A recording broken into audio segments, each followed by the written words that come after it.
नमस्कार, आप देख रहे हैं एवन उत्तराखंड और मैं हूं आपके साथ आयुषी गुप्ता। बुलेटिन की शुरुआत करेंगे इस वक्त की हेडलाइंस के साथ।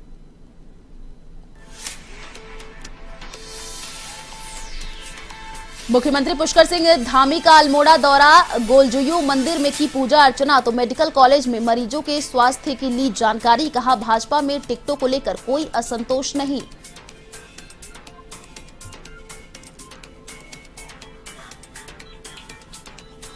उत्तराखंड में बीजेपी ने किया घोषणा पत्र पर काम शुरू। पूर्व सीएम डॉक्टर रमेश पोखरियाल निशंक और राज्यसभा सांसद नरेश बंसल को दी गई जिम्मेदारी। कहा, जनता के सुझावों पर आधारित होगा दृष्टि पत्र।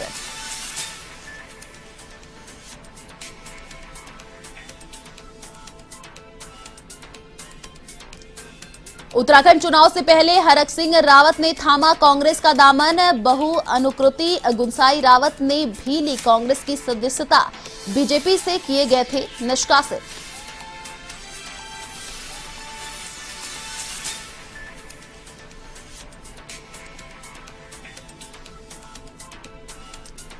उत्तराखंड में आगामी विधानसभा चुनाव के लिए नामांकन शुरू। पहली बार ऑफलाइन के साथ ऑनलाइन नामांकन की भी सुविधा। कोरोना नियमों का कराया जाएगा पालन तो 31 जनवरी तक ले सकते हैं नाम वापस।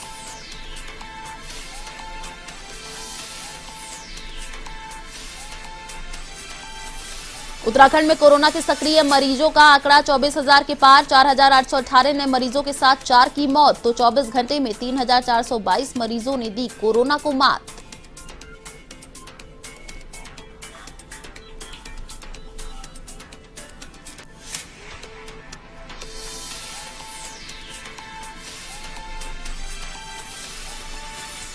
और अब खबरें विस्तार से।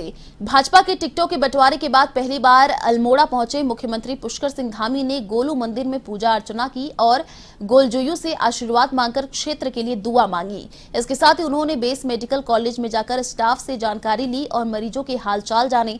साथ ही उन्होंने कहा कि भाजपा में टिकटों को लेकर कोई भी असंतोष नहीं है। जिनको मिला है उनको पार्टी द्वारा चुना गया है और जो रह गए हैं उनको भी तवज्जो दी जाएगी।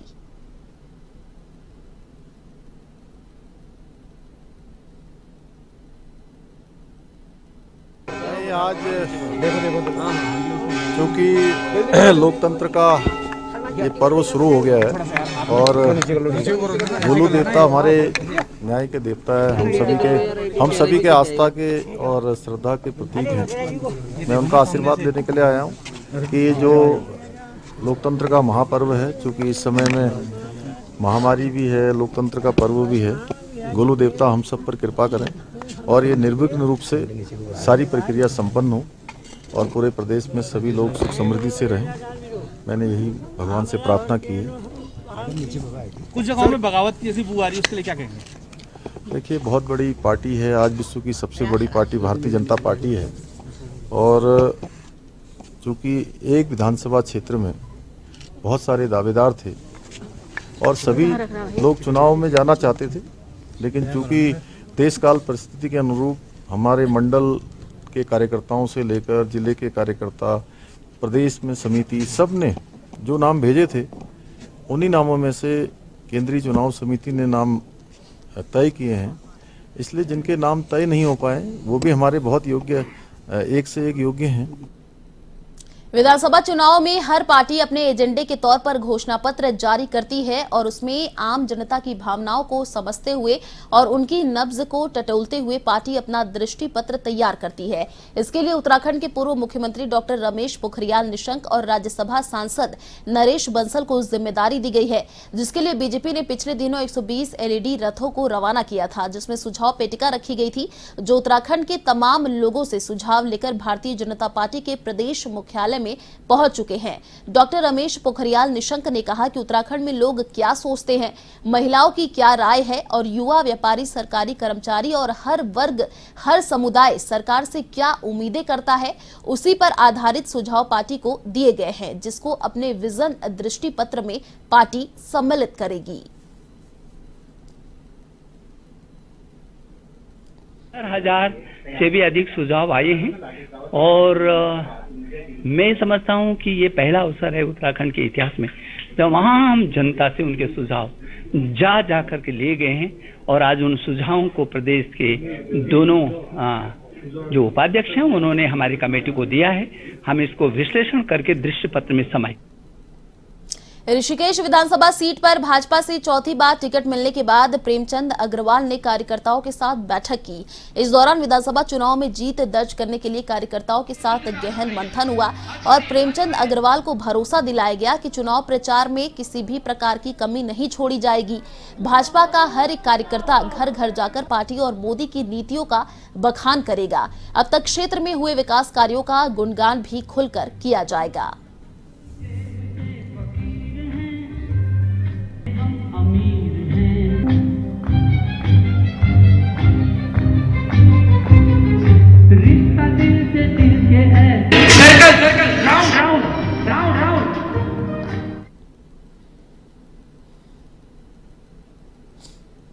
में जिस प्रकार से कांग्रेसी सरकार थी, मेरे साथ सौतेला व्यवहार किया गया। मैं भारतीय जनता पार्टी का विधायक था, लेकिन आज जो 5 साल हमारे इस दौरान हमने भारतीय जनता पार्टी की सरकार रहने के बाद इस क्षेत्र में अभूतपूर्व कार्य किए हैं और जो मेरी पन्ना प्रमुख से लेके मंडल स्तर तक और जिला स्तर तक हमारी यहाँ पर कार्यकर्ताओं की फौज है, जिस प्रकार से जनता का प्यार और आशीर्वाद मिलता है। इसी दौरान आपने देखा जब कोरोना काल यहाँ 2 बार गया, सिर्फ और सिर्फ या तो मेरी भारतीय जनता पार्टी का कार्यकर्ता क्षेत्र में दिखता था या फिर मैं दिखता था। आपको खुद को जानकारी है, एक हमारे मीडिया के साथी को जानकारी है, 1 लाख से ज्यादा मैंने सैनिटाइजर और मास्क बांटने का काम किया। उत्तराखंड में पूर्व बीजेपी नेता हरक सिंह रावत कांग्रेस में शामिल हो गए। उनके साथ उनकी पुत्रवधू अनुकृति गुसाई रावत ने भी कांग्रेस की सदस्यता ली। आपको बता दें कि हरक सिंह रावत को पिछले हफ्ते बीजेपी ने पार्टी से बाहर का रास्ता दिखाया था। हरक सिंह रावत पर यह कार्रवाई कांग्रेस के संपर्क में रहने के चलते की गई थी। इसके बाद कयास लगाए जा रहे थे कि हरक सिंह रावत कांग्रेस में शामिल होंगे। हालांकि हरीश रावत के विरोध के चलते उनकी कांग्रेस में वापसी टल रही थी। वहीं कांग्रेस पार्टी का एक धड़ा हरक सिंह को पार्टी में शामिल करने के पक्ष में था। नेता प्रतिपक्ष प्रीतम सिंह से लेकर प्रदेश अध्यक्ष गणेश गोदियाल का मानना है कि हरक सिंह रावत के पार्टी में शामिल होने से गढ़वाल क्षेत्र में कांग्रेस मजबूत होगी। हरक गढ़वाल की कई सीटों पर मजबूत पकड़ रखते हैं।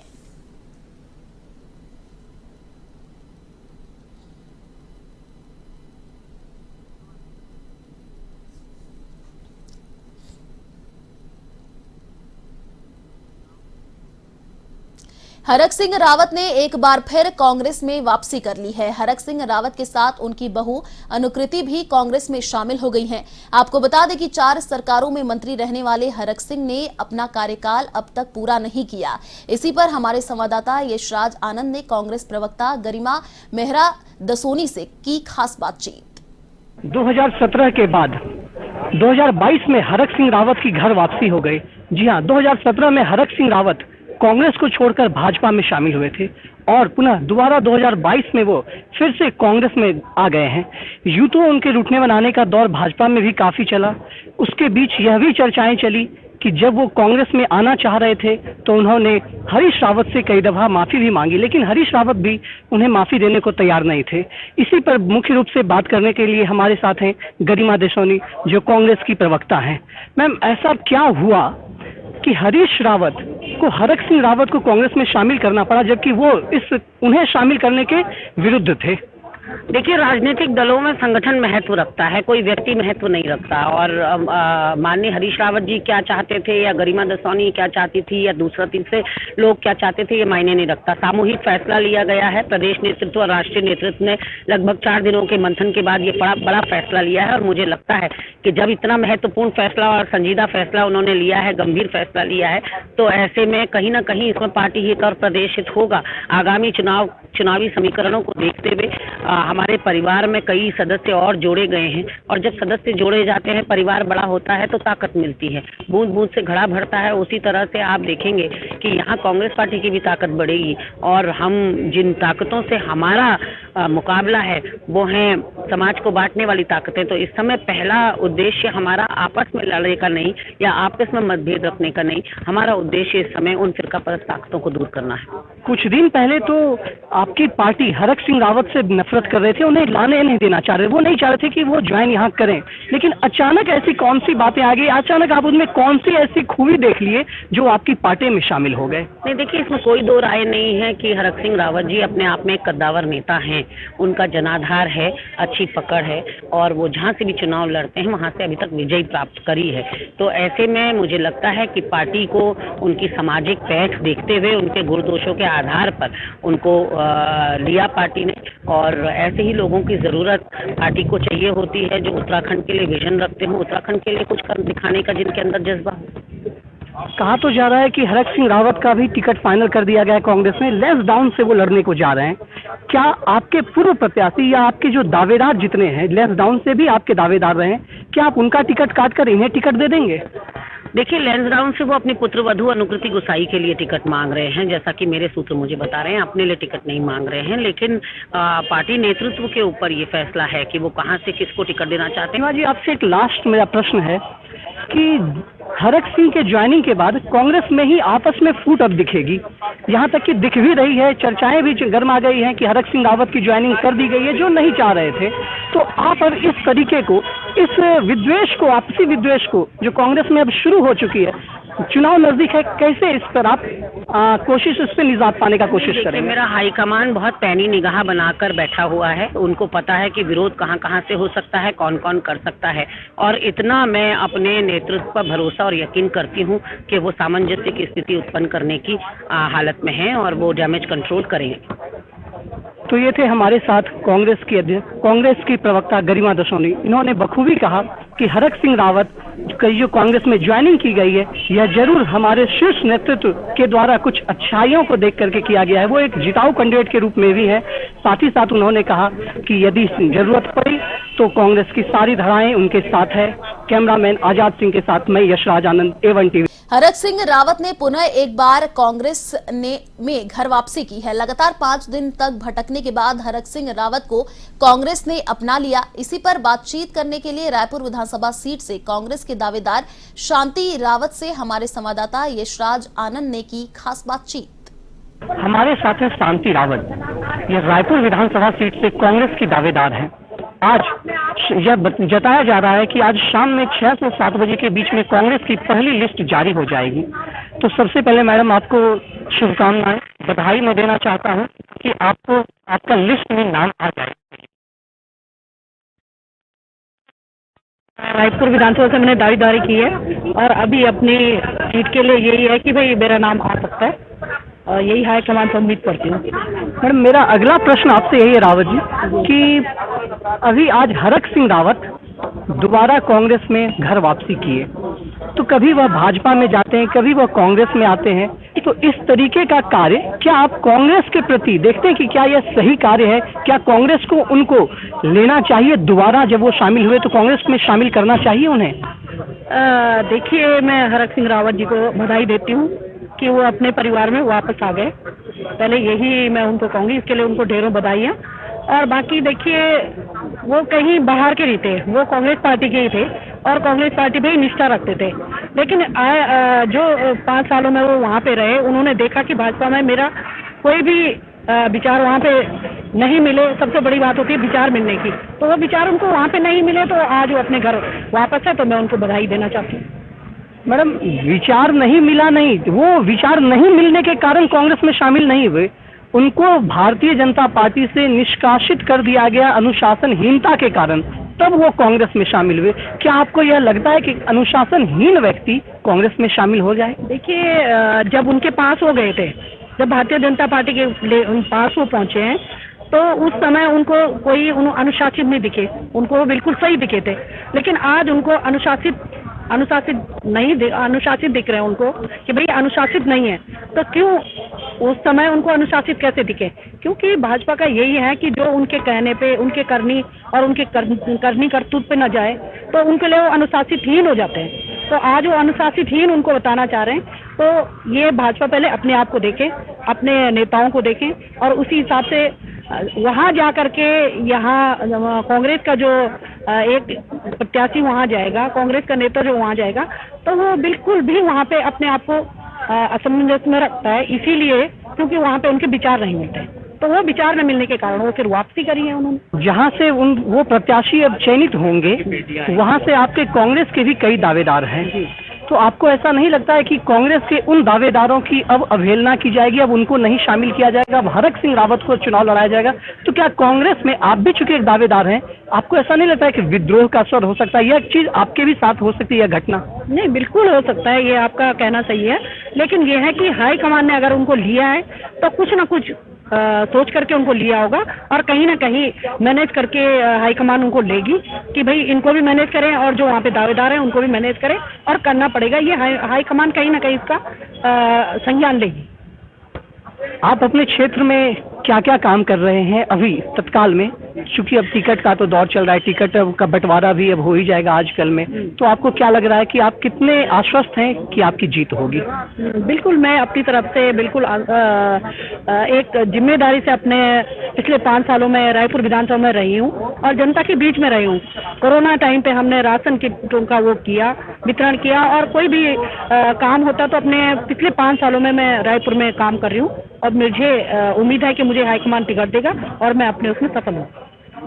तो ये थे हमारे साथ रायपुर विधानसभा सीट से शांति रावत। इन्होंने कहा कि हरक सिंह रावत की जो घर वापसी हुई है, यह अनुशासनहीनता के कारण नहीं, बल्कि कांग्रेस ने इन्हें घर वापसी अपने घर में दोबारा शरण दिया है। इसी के साथ उन्होंने कहा कि वो अपनी विधानसभा क्षेत्र से भी कोविड-19 जो अभी चल रहा है, जो काफी ज्यादा लोगों को परेशान किए हुए हैं, इस क्षेत्र में भी वह काफी काम कर रहे हैं। देहरादून से यशराज आनंद के साथ कैमरामैन आजाद सिंह के साथ A1 TV। हरक सिंह रावत ने एक बार फिर कांग्रेस में वापसी कर ली है। हरक सिंह रावत के साथ उनकी बहू अनुकृति भी कांग्रेस में शामिल हो गई हैं। वहीं मामले को लेकर कांग्रेस प्रवक्ता प्रतिमा सिंह ने कहा कि कांग्रेस का जो भी फैसला है वह सर्वमान्य है। नहीं, देखिए, कांग्रेस पार्टी ने तो कभी नहीं, ये जो चाल और चलन है ये कांग्रेस पार्टी का कभी रहा ही नहीं है। हमने कभी किसी व्यक्ति को ये नहीं कहा कि वो दूसरी पार्टी में है तो वो बुरा है, वो हमारी पार्टी में आ जाएगा तो वो गंगा जल से शुद्ध हो जाएगा। इसकी एक आपको मैं एक क्रोनोलॉजी समझाने की कोशिश करती हूँ कि देखिए, चाहे वेस्ट बंगाल का चुनाव हुआ हो, चाहे उत्तर प्रदेश और उत्तराखंड में चुनाव है, पंजाब में चुनाव है, चाहे गोवा में चुनाव है, आप यहाँ पे देखिए कि जिस तरीके से भारतीय जनता पार्टी जो ईडी और सीबीआई का गलत इस्तेमाल करने का कार्य कर रही है, अगर वही नेता आज भारतीय जनता पार्टी ज्वाइन कर लेते हैं तो वो गंगा जल से शुद्ध हो जाएंगे, उनके खिलाफ कोई केस नहीं होगा। इसका जीता जागता उदाहरण आप देखिए, जो है अमित शाह जी खुद हैं। लालकुआ में आचार संहिता का उल्लंघन का मामला सामने आया है। दरअसल राजीव नगर बंगाली कॉलोनी स्थित सामुदायिक भवन की दीवार पर राजनीतिक पार्टी की वॉल पेंटिंग लगी हुई है। तो वही मामला संज्ञान में आने के बाद उप जिलाधिकारी मनीष कुमार सिंह ने तत्काल संबंधित अधिकारियों को वॉल पेंटिंग हटाने के निर्देश दिए हैं, साथ ही कड़ी कार्रवाई करने के भी निर्देश दिए हैं। किसी निजी संपत्ति पर, जैसा आप बता रहे हैं, आपके हिसाब से ऐसा प्रतीत होता है कि ये निजी संपत्ति पर लगे हैं। यदि किसी की निजी संपत्ति पर नया कुछ प्रचार सामग्री लगाया गया है या लिखा गया है तो उसके संबंध में उसकी जांच करा ली जाएगी। इसको फ्लाइंग स्क्वाड टीम है, हमारी अलग अलग टीम है, उनको टीम को भेज करके, और सहमति नहीं होगी तो उसको उसमें सुसंगत धाराओं में कार्रवाई की जाएगी। उत्तराखंड में कोरोना संक्रमण तेजी से फैल रहा है। इस साल अब तक एक दिन में सर्वाधिक संक्रमित मामले सामने आए हैं। बीते 24 घंटे के भीतर 4,818 कोरोना संक्रमण की चपेट में आए हैं, जबकि 4 मरीजों की मौत हुई है और 3,422 संक्रमित ठीक हुए हैं। सक्रिय मामले भी 24,000 के पार हो गए हैं और कुल संक्रमितों की संख्या 3,86,951 पहुंच गई है। स्वास्थ्य विभाग के मुताबिक 19,031 सैंपलों की जांच रिपोर्ट नेगेटिव आई है। 13 जिलों में 4,818 कोरोना संक्रमित पाए गए हैं। हरिद्वार में 706, नैनीताल में 692, देहरादून जिले में 1601, उधम सिंह नगर में 590, अल्मोड़ा में 291, चमोली में 158, टिहरी में 161, पौड़ी में 181, बागेश्वर में 106, पिथौरागढ़ में 106, रुद्रप्रयाग में 101, उत्तरकाशी में 63, चंपावत जिले में 62 संक्रमित मिले हैं।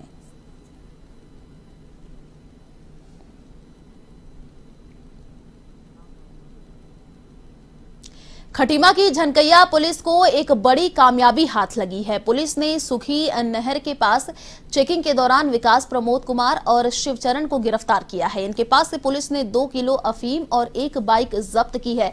गिरफ्तार आरोपी यूपी से नेपाल में तस्करी के लिए अफीम लाए थे। फिलहाल पुलिस आरोपियों से पूछताछ कर रही है।